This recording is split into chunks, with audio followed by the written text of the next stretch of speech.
Good afternoon. My name is Wilmarie Newton, and I'd like to thank you for joining us for today's webinar. Should you have any questions, please type them in the question box and we will answer them as we go along. If you have further questions after the webinar has ended, please feel free to email me and I will forward them to the appropriate person that can answer them. Please note that this webinar is being recorded and will be archived on CABE's website under Professional Development. And now I'd like to introduce Patrice McCarthy, Executive Director and General Counsel. Thanks so much, Wilmarie, and good afternoon, everyone. We are delighted to bring you this panel discussion this afternoon on a very important topic. We have with us three very distinguished panel members: Paul Freeman, the Superintendent of Schools in Guildford; Janice Cupee, a member of the Stratford Board of Education and also a member of the CABE Board of Directors; and Jody Goeler, who serves as Senior Staff Associate for Policy Services at CABE and was very recently the Superintendent of Schools in Hamden. I'm going to briefly talk about the national perspective on this issue of challenges to books, and then I'm going to turn it over to our panel. The American Library Association tracks censorship attempts around the country, and they found that in 2022, those attempts actually doubled. There were over 2,000 attempts in 32 states. Connecticut had no bans on books, and Texas had the most. We are seeing that the challenges to books are much broader and deeper than we've ever seen before. It is not one parent challenging one book. 40% of the books targeted, of the challenges targeted 100 books or more. We are seeing lists of books being flagged as inappropriate and distributed on social media. And we are seeing, even in Connecticut, requests for an inventory of books that are used in the library, in curriculum, and on reading lists. Obviously, perhaps the first step in ultimately a challenge, matching that inventory list with the lists that are being circulated as inappropriate or things to be reviewed. The national groups such as Moms for Liberty have been lobbying for book removals and new policies around issues such as book selection and complaint procedures. And I know we'll hear more about Connecticut policies in those areas. There has also been legislation in at least 10 states which would increase parental power or limit student access to books. In Missouri, there is a proposal to defund all of the state's libraries after the Librarians Challenge legislation, which would have removed 300 books from the library. However, in Missouri, the Republican chair of the Appropriations Committee has indicated that those libraries will continue to be funded. So that's a battle still being fought. In Michigan and Texas, individual libraries have been defunded. In Florida, all books must be vetted by a certified media specialist, and that includes library books, curriculum materials, as well as books on reading lists. This is clearly having a chilling effect, as reported by many librarians, and they are actually cutting their purchases because of concern about the level of scrutiny that any purchase will be given. Many of these parental demands no longer focus on a concern about what their individual child would be required to read or choices that their child would be given, but that no child would be able to borrow these books. And that therefore denies choice to other families. Many districts have responded by saying our procedures and our materials that we make available to students reflect the values of our school district for diversity, inclusion, acceptance, and empathy. We're going to hear more about balancing those values and putting procedures in place that provide that level of parental information, by the same time making sure that our students do have access to a wide range of materials, whether it be in their public library or in their school library and classroom. With that, I'm going to turn it over to Paul Freeman to kick off the panel. Thank you very much, Patrice, and thank you for everyone for joining for this conversation. I do think this is a really important topic to be discussing. Patrice sort of gave us the national landscape. My role here today is to share one local story, and so I'm happy to talk about how this conversation has developed here in Guildford. And I'll share that I'm a bit surprised that this is the conversation. Guildford is a shoreline community. We are a fairly affluent community. We take pride in how successful our school system is. We have focused on teacher autonomy and academic freedom in the classroom, just as we focus on a student-centered curricula and focus on what the students are doing. We've talked for years about developing students who are critical thinkers and have always recognized that that requires reading deeply and broadly, and that students don't read blindly, but that they read critically. Just a number of weeks ago, the conversation about book banning or policing the books in our classrooms and libraries began here in Guildford. It started with a social media conversation. A private individual Facebook account identified 3 books that were listed in our electronic card catalog that is available to our entire community. Took selections from those books to place on that website, and began commenting that those books were inappropriate.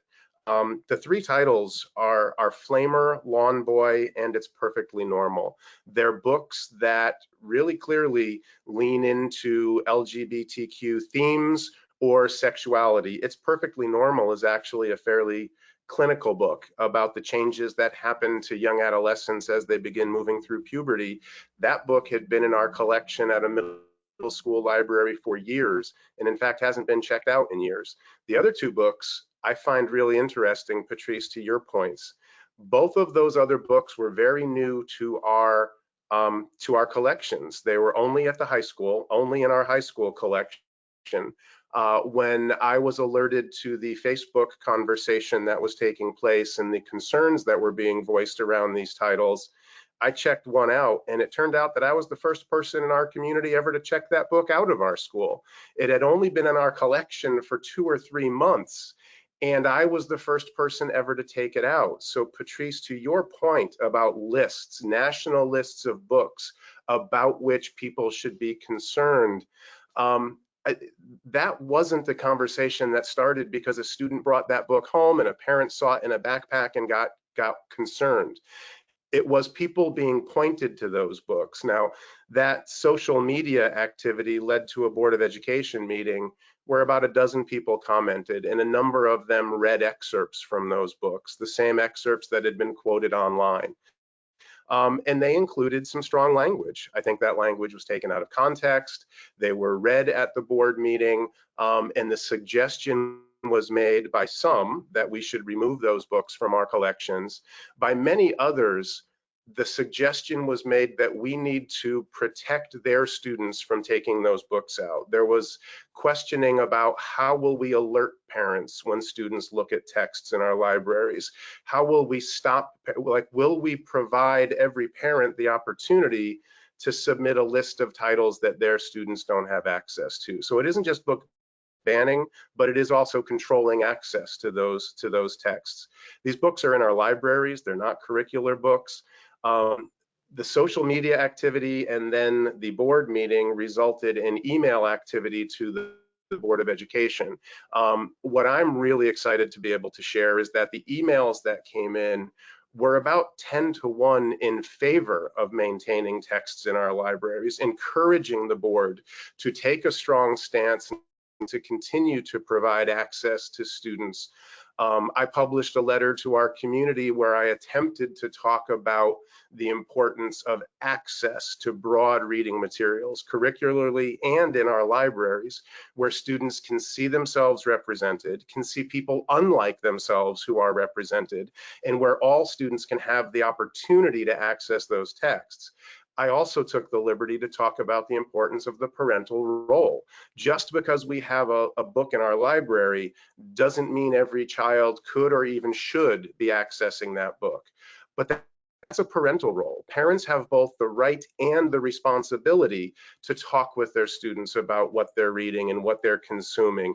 And in fact, I think it's really important that schools don't allow parents to step away from that responsibility, because it exists in other places much riskier than school libraries, right? That's a skill and a conversation that parents and their children need to develop because of public bookstores and because of the internet and because of YouTube and TikTok.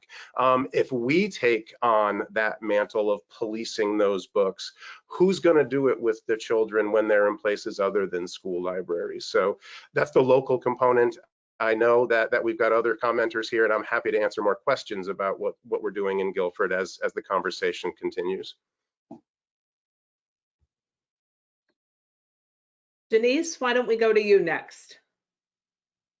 Thank you, Patrice. You can hear me okay?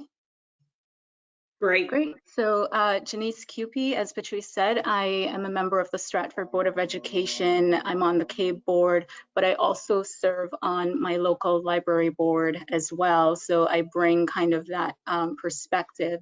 And, my contribution to this discussion really is being a board member where, our job is basically to ensure that our students in our public school system are being prepared for the world that we live in, right? We can't, at least in my opinion, protect them from everything. We need to inform them.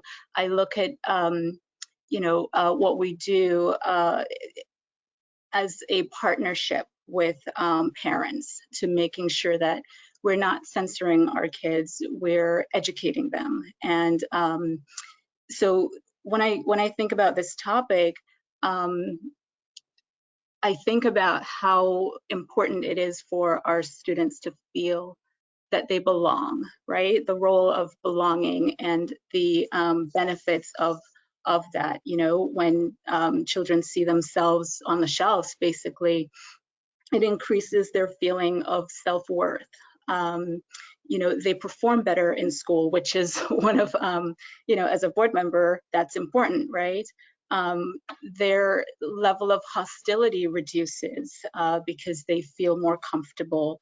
Their emotional intelligence increases, and they're more compassionate. So these are all things that will help them academically and just to be well-rounded individuals. I also think of it from the perspective of, in the classrooms, reading proficiency, how important that is. If children can't identify themselves in the text, or if they are not interested in the text, they're going to read less. And so we want to make sure that we're providing opportunities for them to find content that they enjoy reading. I've had a conversation in the past where, someone was saying how historically boys weren't avid readers, right? Reading was like a girl thing. But then Harry Potter books came around, and suddenly, like, so many boys are reading a lot more. And that's because they found joy in that material. And so it's important for us to keep that in mind. I look at, the fact that Patrice mentioned the American Library Association, intellectual freedom, right? Like, children are also protected by, have the right to intellectual freedom. And I think, Paul, you mentioned, the role of parents here. While there is that right, that protection to children, it doesn't supersede the parents' rights. However, we have to be mindful as parents that we're not infringing on other families and other students' rights as well when we're trying to protect our children. I think I'll stop there for now and maybe pass it over to Jody. Thank you, Janice. It's nice to be here as well, and it's great to be part of this esteemed panel.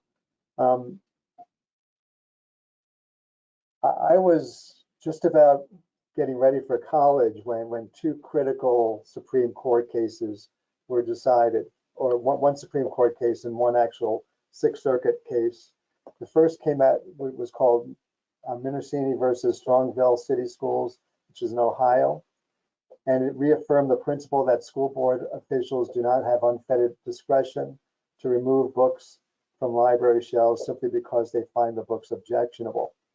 In the decision, they referred to libraries as storehouses of knowledge.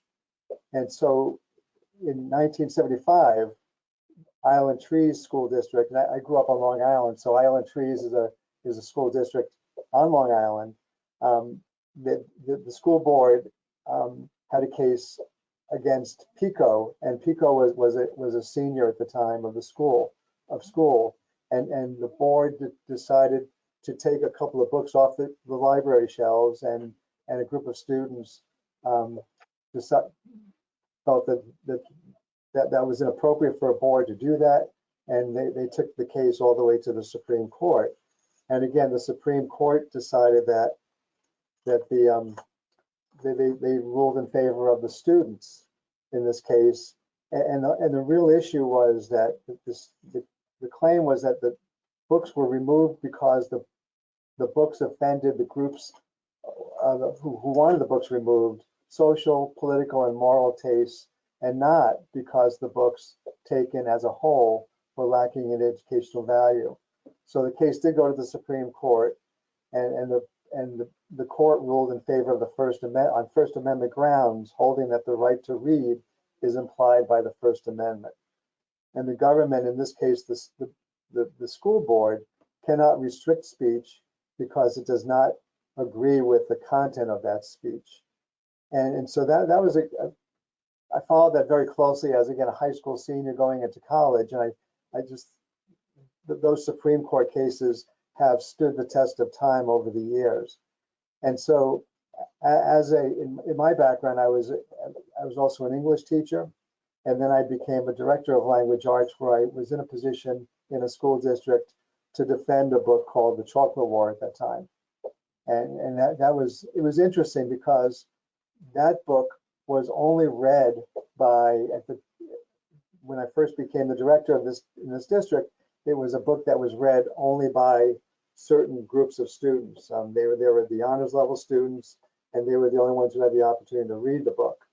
And then because I thought it was such an important book and should be part of the curriculum, that the book was taught to all students in a particular grade in this particular district. Now, this is a different issue from what we're discussing today, because this was a book that was part of the curriculum. It was part of what the book was. It was part of what all students were going to have access to. In this particular case, even bringing the author in to talk about the book and sharing what his intentions of writing the book were, the book ended up being upheld by the board, and so it continued to be part of the curriculum.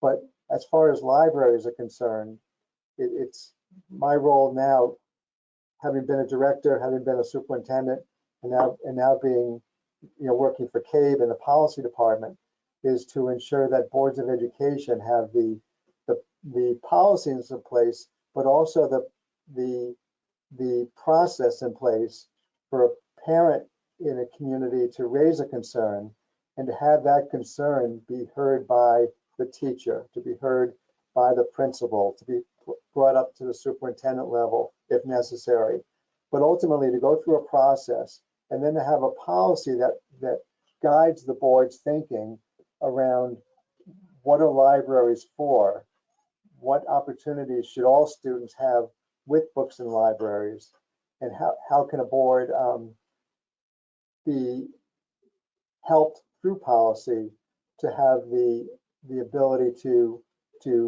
exert its role as a board member in a positive way that supports all the students in a school district.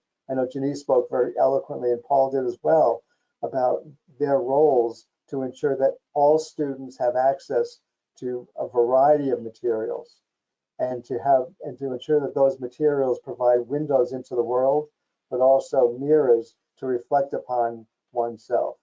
And so when a board member chooses to remove a particular book, you're limiting and taking away access for other students to enjoy that book. And one of the things I appreciated about Dr. Freeman's letter to his community is it really reasserted the rights of a parent, the responsibilities of a parent, but also the rights and responsibilities of a teacher and the rights and the responsibilities of the professionals in the learning community.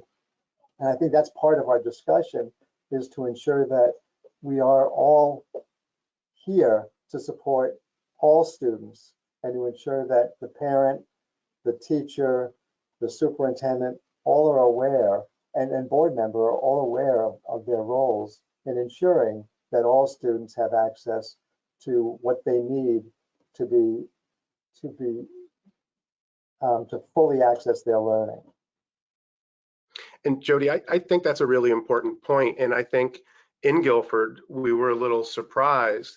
I think it's important that boards talk about their position on texts and access to texts in those media centers and libraries before individual titles begin being challenged, or short or long lists of titles. I think it is appropriate for boards to have policies where any individual can challenge a text, in that they talk about individual books and individual concerns. But I also think it's really important that those individual concerns not be heard in a vacuum.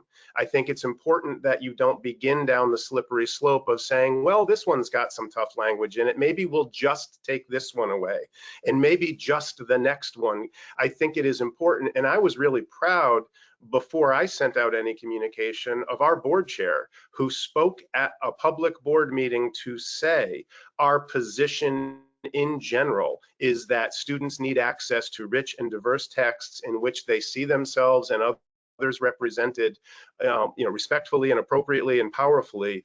And we will look at any challenge with an open mind. But that "and" also is a really important component before we just start looking at that one book and saying, oh, that's a little upsetting, maybe we shouldn't have that in our collection. I think the entirety of that conversation is important.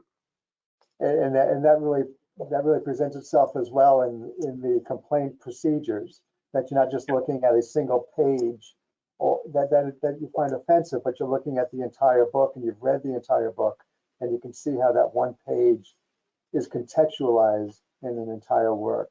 Just as you watching a television show, you wouldn't identify one moment of that television show as being something that should not be seen by all because of that one moment. You have to look at the entire work in its context. Will Marie, do we have any questions that have come in? We do. We have 2 questions and a comment. I did ask for a little clarification on the first question, but so this one is addressed to Dr. Freeman and or Jody. Are there any books currently banned? And if so, have past banned books been reinstated? Yeah, so I'll start. I will say that there are no books that are banned in Guildford Public Schools. Now, that doesn't mean that we own all the books, right? There are clearly books that are not available in our school libraries. Our library collections are curated by our school level media specialists and librarians, and those collections are curated in collaboration with teachers. Teachers will ask, they'll make requests, the librarians interact with those teachers. Our PTOs, every year when we have book fairs, our PTOs ask our librarians what they would like to add to those collections. So while they are curated collections, and they're curated with an eye towards what is age and developmentally appropriate at the different levels, our elementary libraries aren't the same as our school library. So the quick answer is no, there are no books that are banned in the Guildford Public Schools. but there are lots of books which we don't own or shelve because they weren't selected by the people who are responsible for curating those collections. And to Jody mentioned earlier, is there an educational value to the text? Why do we have those texts? Those questions are asked, and those decisions are made very, very thoughtfully. And those decisions are made by professionals who are highly trained and boards of education hire because they trust their expertise. And I'm not aware, but back in the day, there were particular books that were being identified, and I'm sure there are some of those books now. I remember like Slaughterhouse-5 or Catch-22. Those are books that I'm kind of giving away my age here, but those are books that generally were held up as being, books that were being taken off shelves across the country. I think I'm not aware of any one book. I'm more concerned about, hearing stories or reading stories about a politician, a political figure taking a book off of a display case in a public library because he got a complaint from a parent who thought that book was objectionable. And I'm also concerned with some of the trends across the country that I just want to make sure, and I'm not seeing this in Connecticut, but it doesn't mean that it can't happen in Connecticut. And I go back to the Supreme Court cases, which have stood the test of time. But if we're going to go as far as saying, well, we're not going to fight this at the Supreme Court, instead we'll close libraries, or instead we'll create an administratively onerous task that will tie up all of our librarians, and they'll have to fill out like they're doing in Florida, they have to fill out Excel spreadsheets and spend all of their time trying to figure that out and complete these tasks based on state law. What you end up doing is just saying, you know what, I'm not going to put these books on the shelves anyway because it's going to be too difficult to have to go through this exercise. So what is the impact of some of these draconian tasks being required of school districts? That's what I'm concerned about. We're not going to go to the Supreme Court. Instead, we'll just create laws and policies and procedures that become so challenging for our professional staff that they'll just decide, I'm not going to fight this battle.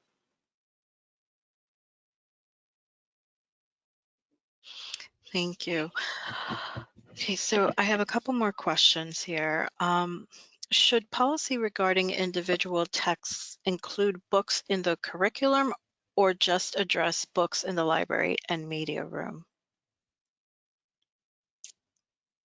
I'll just say there is a difference between a board's authority around determining curriculum materials, and there's also, and separate from that is the board's authority to determine what books can be removed from library shelves. So those are two different worlds that boards have to be aware of what their role is in each of those two separate areas.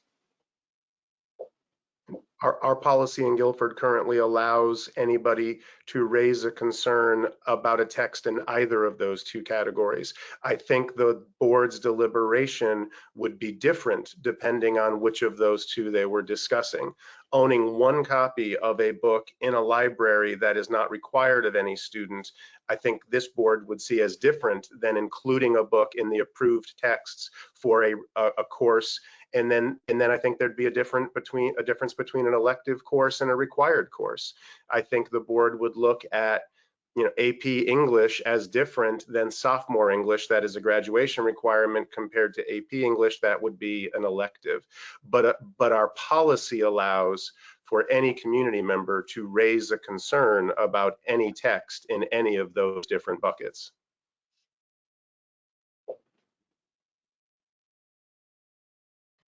Great, thank you.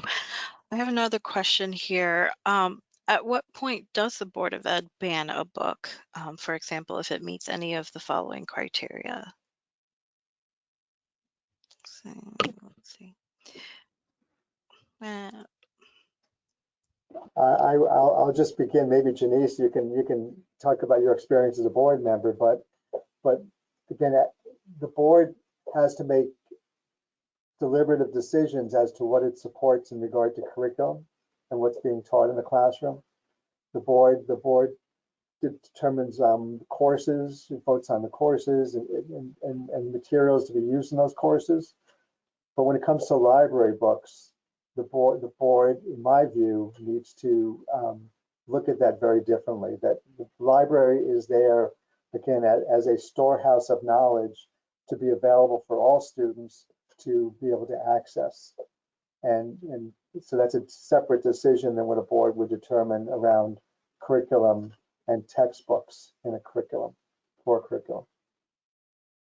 And Jody, I have to say, like here in Stratford, and during my time on the Board of Education, we haven't had anyone raise the issue. Thankfully, I know across the country, some school districts have been having, as Patrice mentioned at the beginning, a difficult time in this area, but we haven't had any issues here in Stratford, which is great. Our public school, student population is over 70% students of color.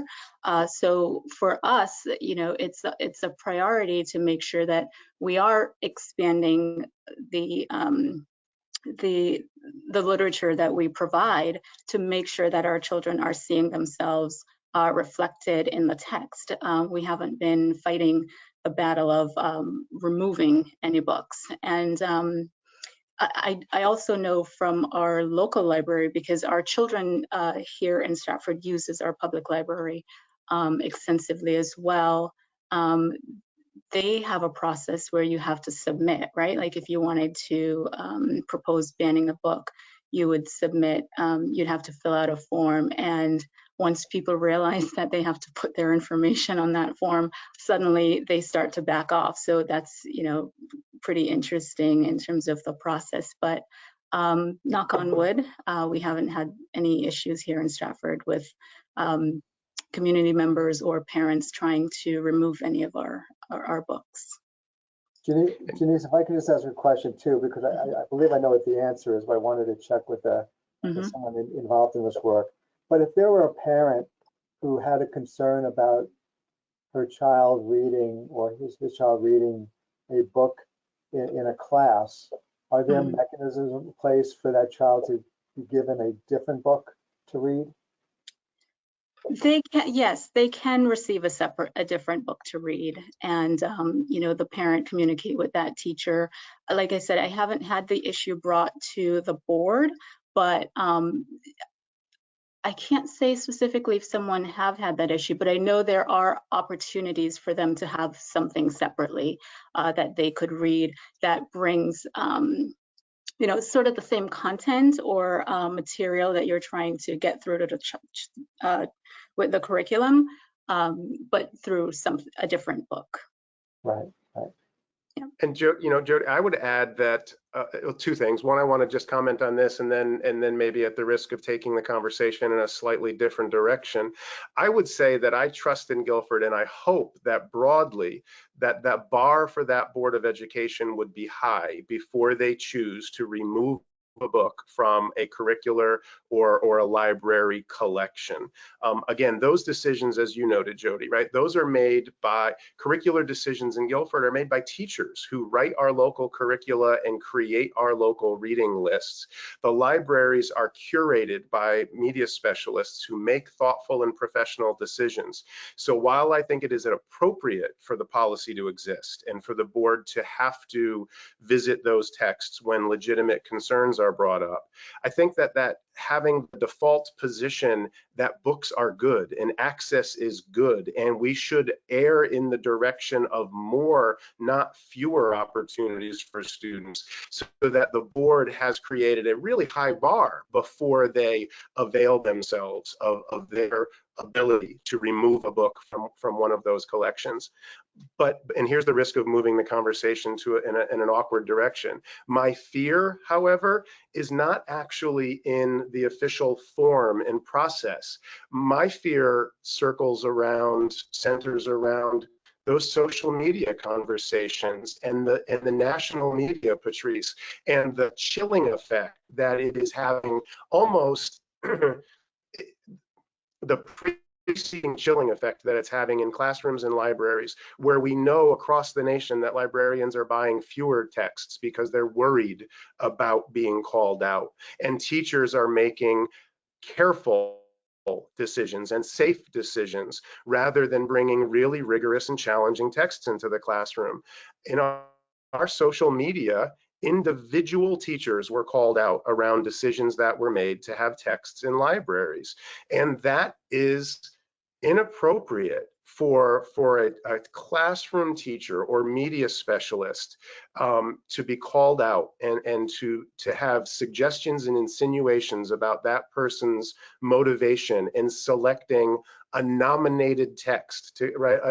A nutmeg nominated book was purchased and put on our shelves, and there were suggestions in the social media conversation that this person's professionalism should be questioned, that this person's morality should be questioned.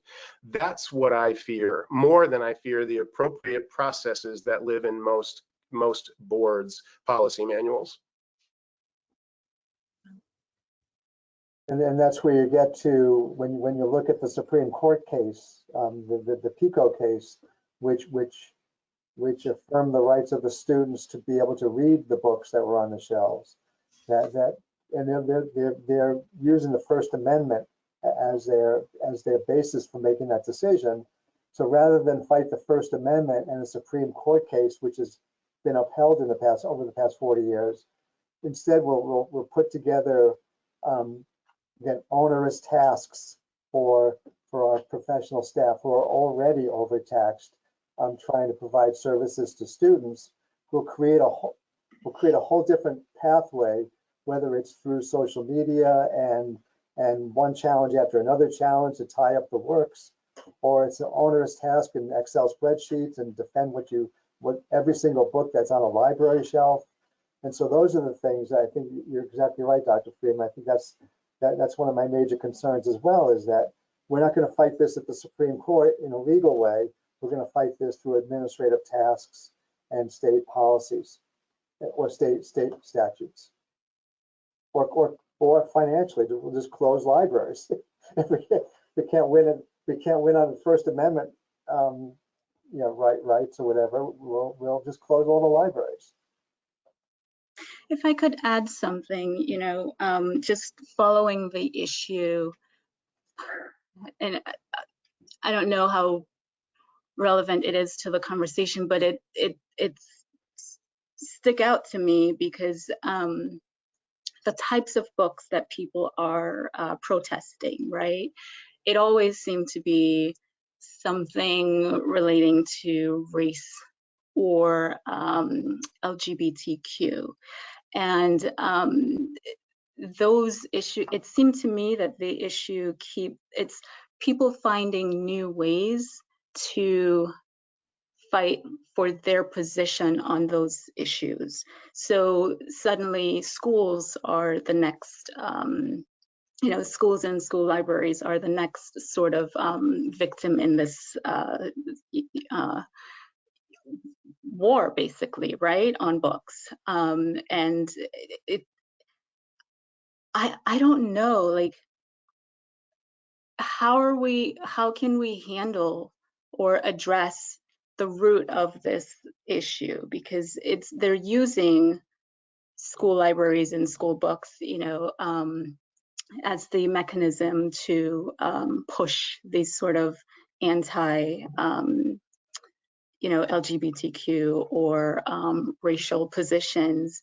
And so it's a bigger issue, I feel, to fight.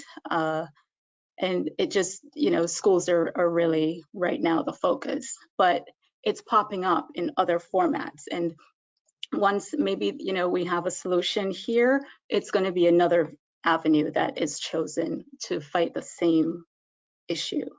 So I don't know if either of you have a position on that or have any experience there, but it's just one thing that I've noticed,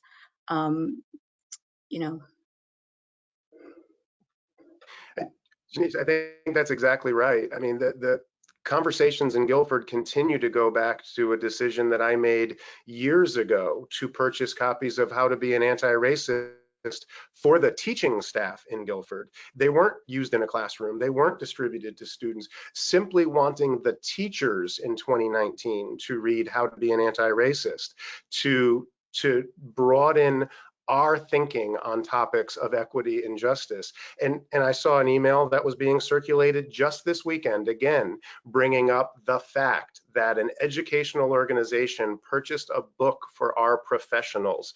But because that book is provocative, because that book has become part of the culture war, central to some parts of the conversation, that continues to be one of the bones of contention, right? That we cannot move beyond the fact that in 2019, we thought it was important for our professional staff in a community that's predominantly white, with a teaching staff that is predominantly white, that we should be reading this and thinking about that challenge to be more actively anti-racist and not just neutral or not actively racist.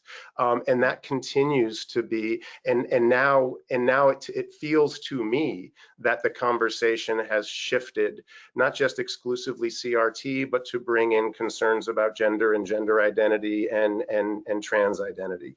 And it's moving not just from that professional level, but getting much closer to our student experience. And I agree, I find that concerning and troubling, and I wish we were going to fix it here today and that we'd have a solution.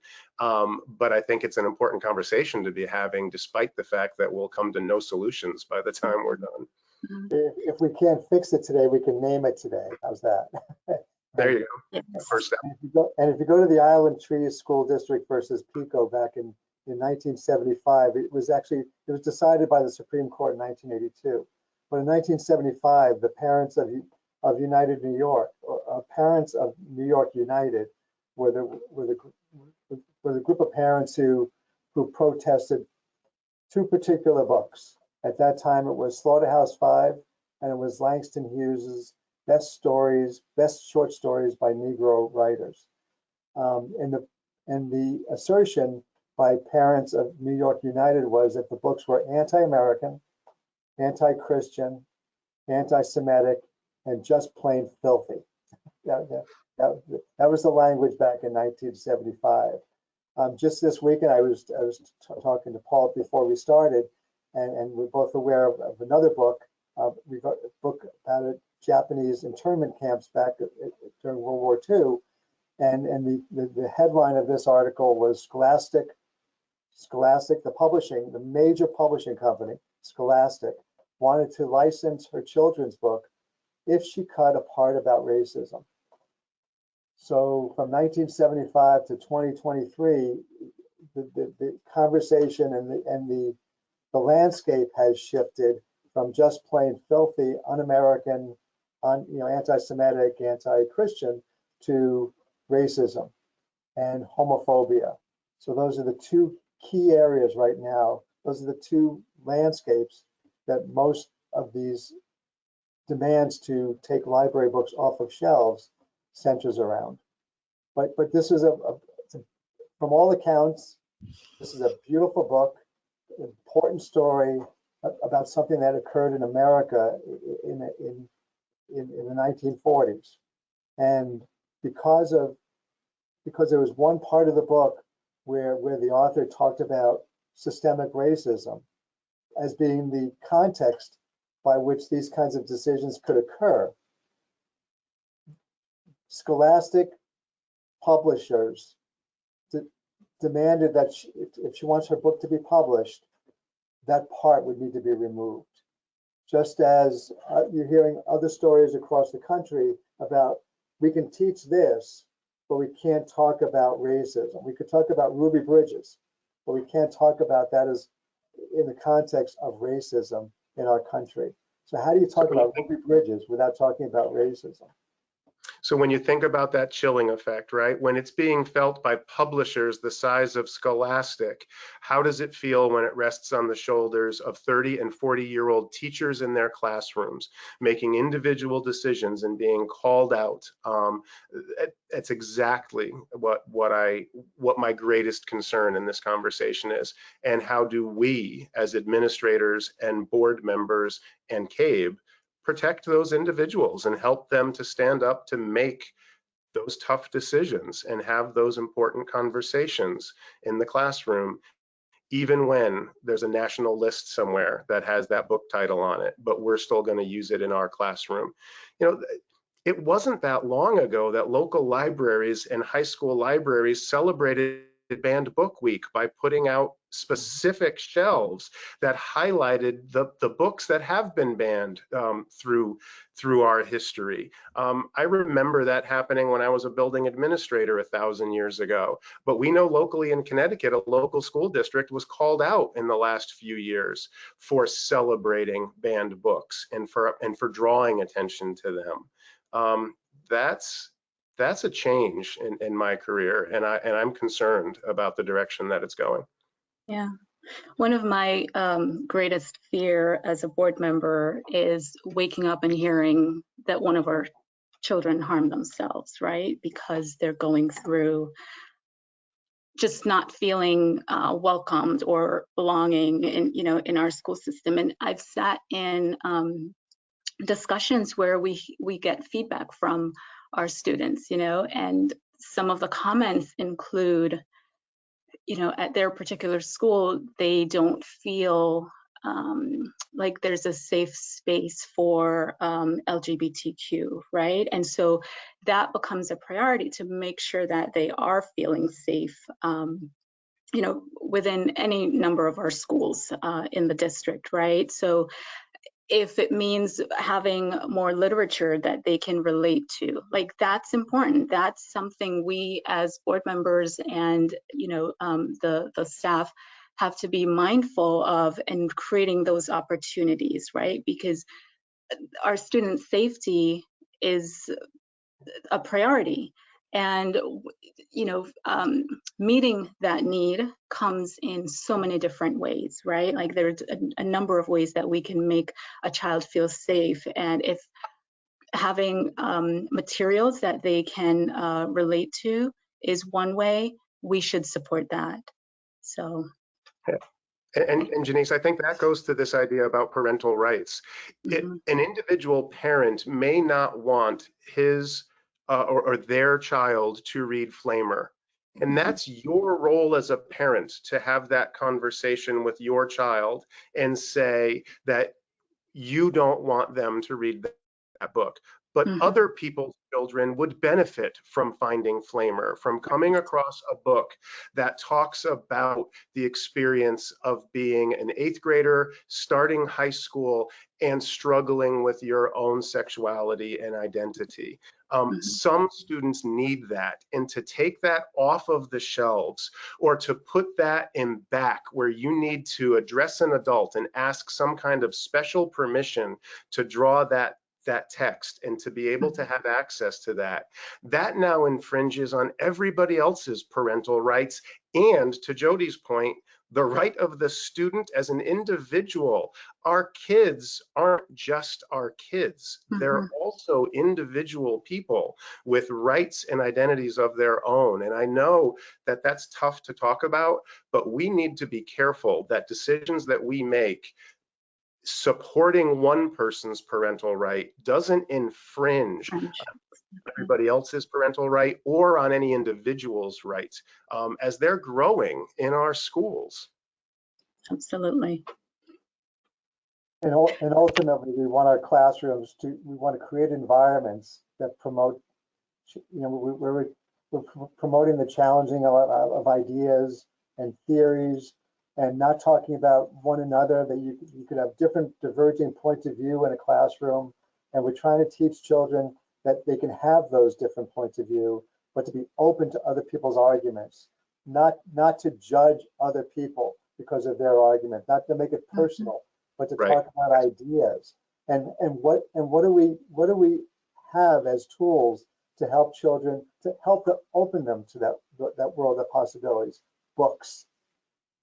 So if our libraries are no longer providing that level of challenge and opportunities for our students, that our classrooms will also, all of our classrooms will be impacted by that. Well, and Jody, right, and when the word groomer or grooming gets entered into the conversation, that is now, right, you are now attacking. That is not a conversation about an idea or content or individual rights. That's now attacking, and that has now become uncivil and unkind and unproductive. And there should be no place in our public discourse at a school board level for that kind of language, either in the conversation about our schools or in those social media conversations that now surround our schools and are about the adults who work in our schools. There's simply no place for that kind of personal attack. And we wouldn't tolerate that from our students in our classroom. Mm-hmm. Mm-hmm. If I may, if I could just jump in, I have a couple of questions here. I apologize if you've touched on the subject, but I'm going to read the question. In a public library, books with sexual content can be placed in an adult section. In a high school library, such distinctions don't usually exist. Do we have experience on how different libraries would handle books with significant sexual content? I'll attempt to comment on that. I know here in Stratford, our public library does try to be mindful of, some of the materials that are on the shelves and, that children can access. Publishers have their their age, right? Like this is appropriate for this and that age, but our libraries have been, or I should say Stratford Library does try to be mindful of, what the children are getting access to, not censoring or preventing them from getting to it, but just making sure that it truly is appropriate for their age. So I don't have an extensive insight there, but I do know there's a little bit of, assisting the child who's a minor with some of that material. And I would only add that I think that's a baseline consideration when I talk about the fact that the libraries are curated by professionals and are age appropriate. Mm-hmm. I would be perfectly confident saying that our libraries we don't shelve texts that have gratuitous, unnecessary sexual content in them. We don't have an erotica section in our school libraries. There are, however, texts that are coming of age texts that are important texts that touch on these important themes. And we have texts that have abuse and sexual abuse and sexual themes in them, but they are in service of a greater theme. They're in service of a value to that book, social emotional wellness or instructional value that book carries. It is not gratuitous or salacious. Again, we don't shelve erotica in our high school library.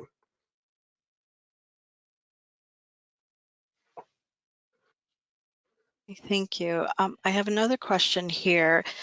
If a book challenge arises that may be considered by some harmful to minors, for example, include high fidelity info regarding building ghost guns or using drugs, what steps do you recommend to board members?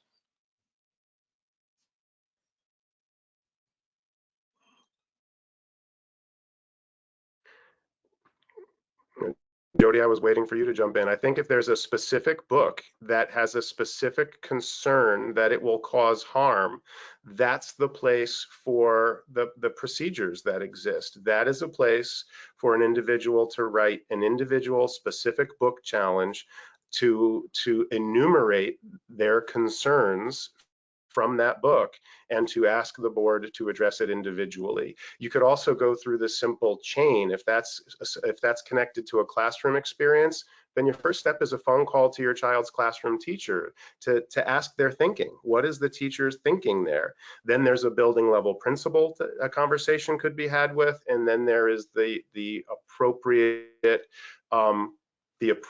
form in which a board can but that's very different than seeing national lists and pulling multiple titles off a national watch list that you haven't read and asking a board to revisit 100 titles. Right, I think that would be my advice to the questioner. The only thing I would add to that is that just as you said earlier, that the books aren't just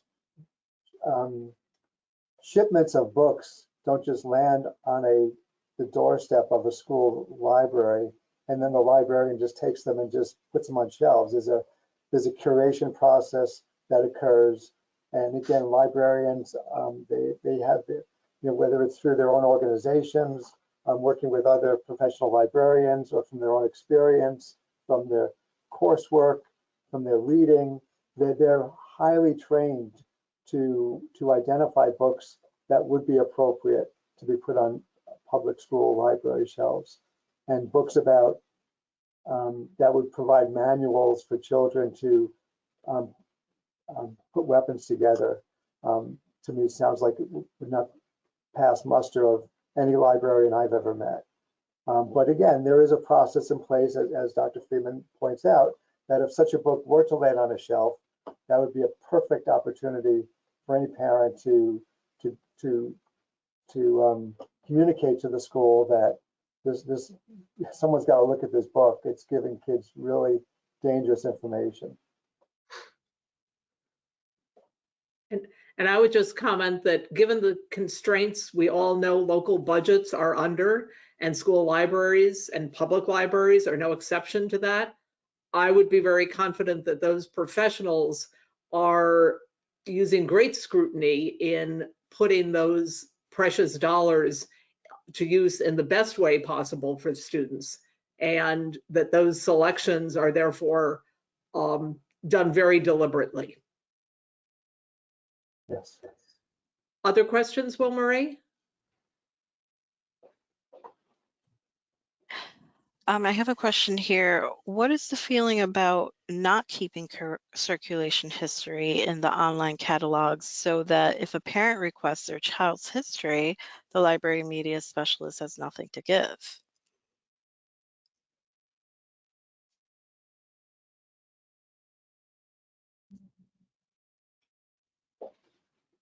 So I guess I would ask maybe to put a finer point on that question, because I don't know the answer to this. Do school libraries keep individual student circulation histories, or do they just keep histories of how many times a specific book was checked out by someone? That I can't answer that. I don't have the answer to that right now. Yeah. And I would actually need to check with our library media specialists as well. I want to be cautious about answering off the top of my head. What I will share off the top of my head is, again, my concern that comes into focus when I hear that kind of question, right? Again, we get pressure on the schools at times where people tell us, stay out of our family business. You're not the nanny state. Your job is not to parent my child. Your job is to educate my child. And then we hear questions that then move into this area about, but I want you to keep a list of everything.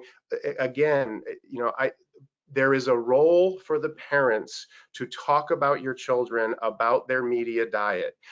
There is a role for parents to look in those backpacks and see what book your child is bringing home, to look at your child's phone and look at what types of video sites they are visiting. Right, that is and I worry that if we put that kind of system in place, that suggests that the parent no longer needs to engage in that important, and it won't be complete. And in fact, the school library is the safest media environment that most of our children will find themselves in. A public library will have broader collections. Private bookstores will have broader collections, and anything they can find on the phone that most of our children carry in their pockets will have much broader selections. So I worry that we project a false sense of security if we take on that parental role. Our libraries are curated. They definitely have challenging content and material, but they're the safest media environment that our children are going to find themselves in. And I think it is a parental responsibility and a parental right to have those relationships and those conversations with our children. I have a question here for Janice. Janice, how does your Board of Ed go about getting student feedback? That's a great question. It's something I've actually been pushing for in my time on the board. And I think next week I'm going to be probably sitting in on a student advisory session. So hearing from our students, to me, that's very valuable, right? Because they are in the thick of it. It's everything, all the decisions that we make impact their lives, their school experience with us. So I always want to hear what they think about things.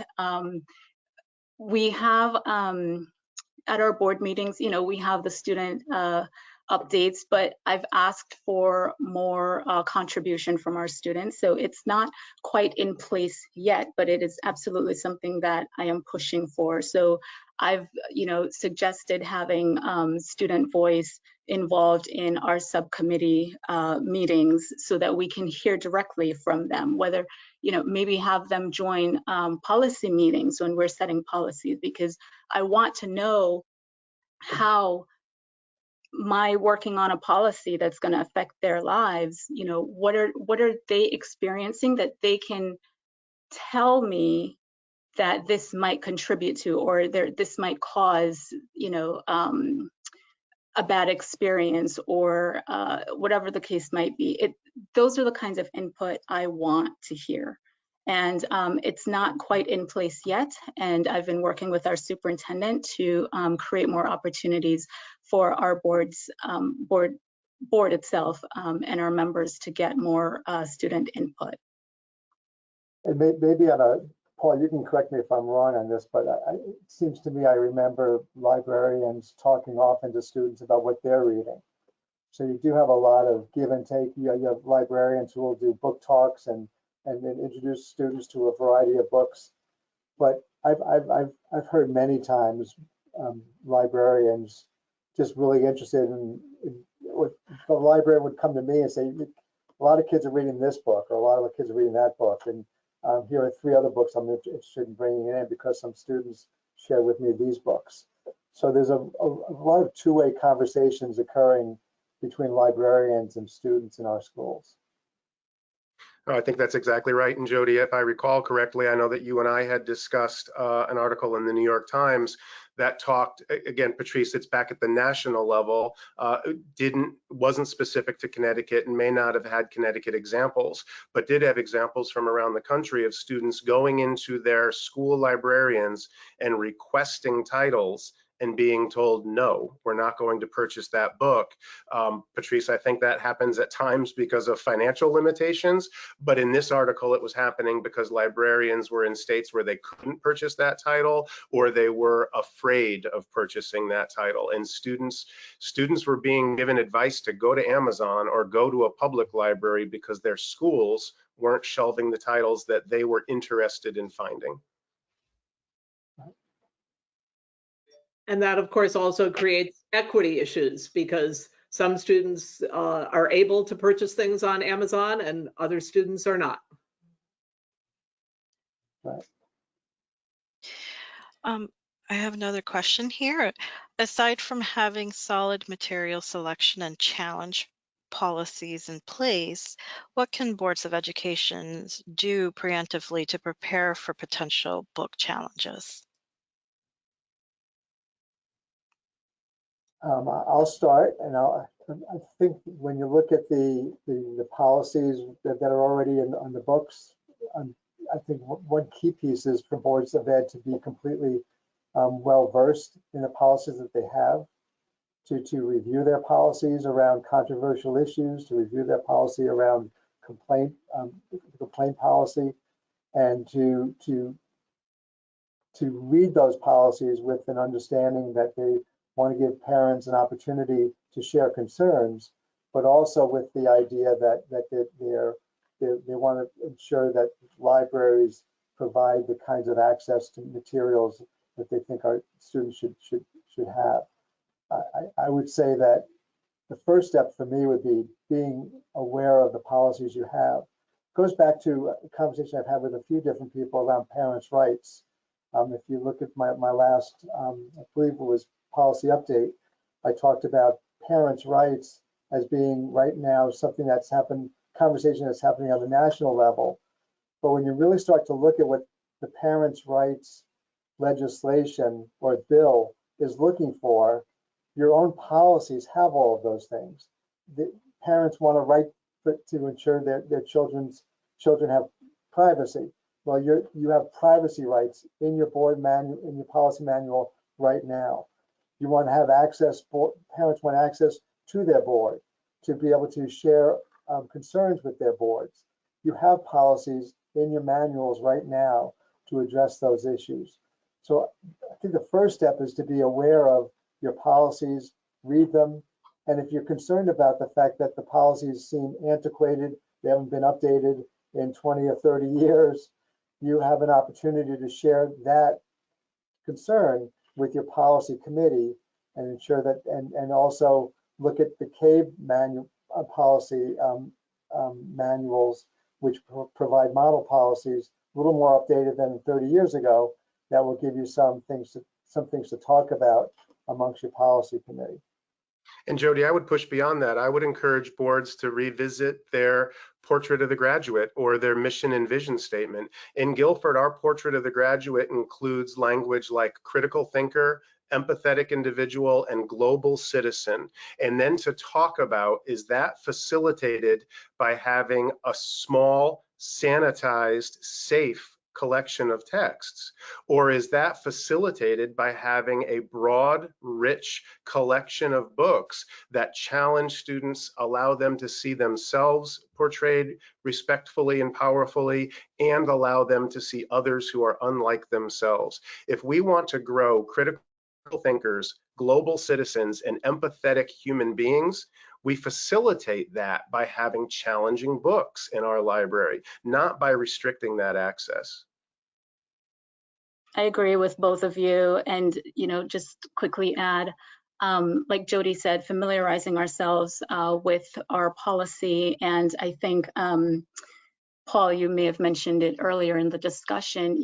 Being as a board, being able to clearly state our position on book banning, right? Like any kind, that sort of censorship, state that clearly and publicly so that one, you have your statement there, but two, you're familiarized with the policy, and then you have the process in place, right? So all those boxes being checked, you can go about doing your normal board operation without really any worry, because you have all those things in place. The public knows where you stand when it comes to text availability for the students, and if an issue comes up, then you follow the proper steps and the chain of command and move from there. Yeah, that's exactly right. I think also I would just suggest to board members as well, as you can just Google search and do some research on documents like freedom to read, right to read. There are all kinds of very aspirational documents out there that would certainly inspire anyone with small d democratic beliefs that there's some beautifully written documents that would be easily used within a policy or as part of a preamble to a policy. And I just want to emphasize, by having that discussion as a board about what your values are, what your priorities are, you are also informing your community, because we know that boards of education, particularly now that so many of your meetings are available in a virtual environment, you are getting a lot more attention from the public. And that education process is really important. Will Marie, we probably have time for one more question if we have one.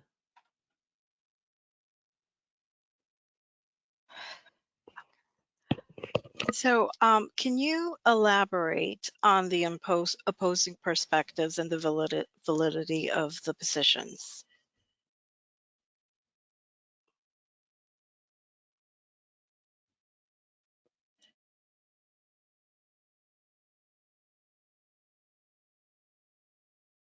I'm not sure I understand the question. Opposing, so Let's see. Where was I? Okay. So they have a comment here. If we want to teach our students and our communities to think critically, it would be helpful to present both sides of this debate.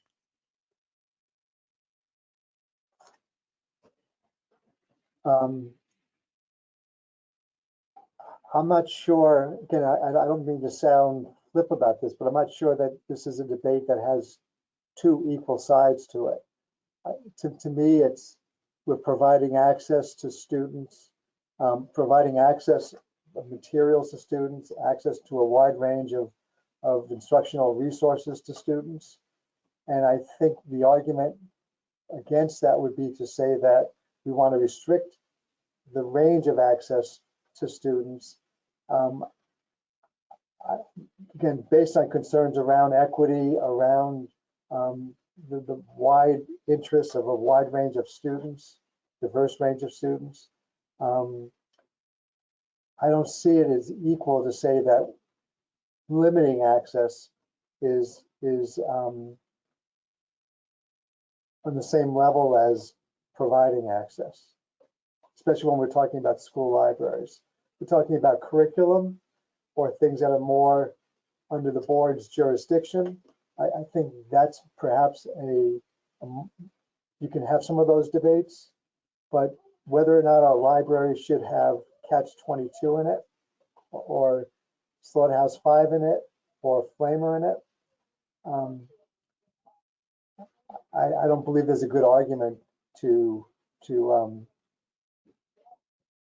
ban those books from a school library.